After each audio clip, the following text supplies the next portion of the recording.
Hey, what's going on, y'all? Today I got some dirt.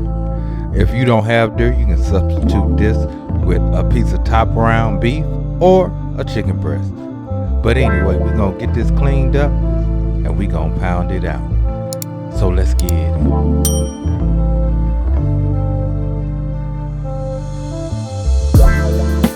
So the first thing I did, I got 2 pieces of plastic wrap, put one layer down, then one layer on top, and start pounding that meat out.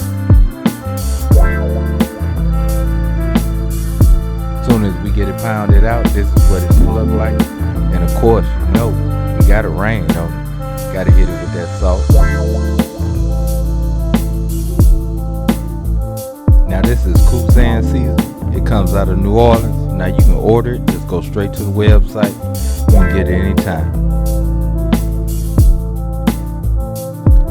So next, we're gonna work on our bread.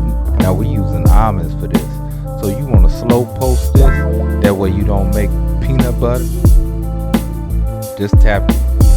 And if it starts seeming like it's too hot, get off of it, y'all. Leave it alone.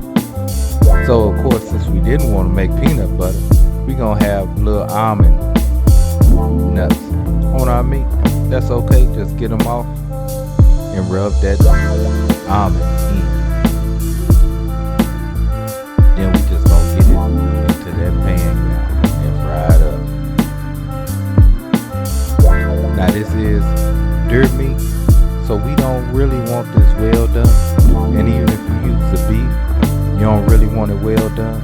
You want it, you know, a little past medium. But anyway, after we get done frying that up, we shouldn't take no longer than about 5 minutes, 2 to 3 minutes aside. This is what we got, y'all. This is what we got. So let me go dig into this. Oh yeah, that's perfect, y'all. See how thin it is? That's why you don't want to fry it that long, because you can pound it out real good. But anyway, let me get a little bit of this sauteed apple that I got on the side.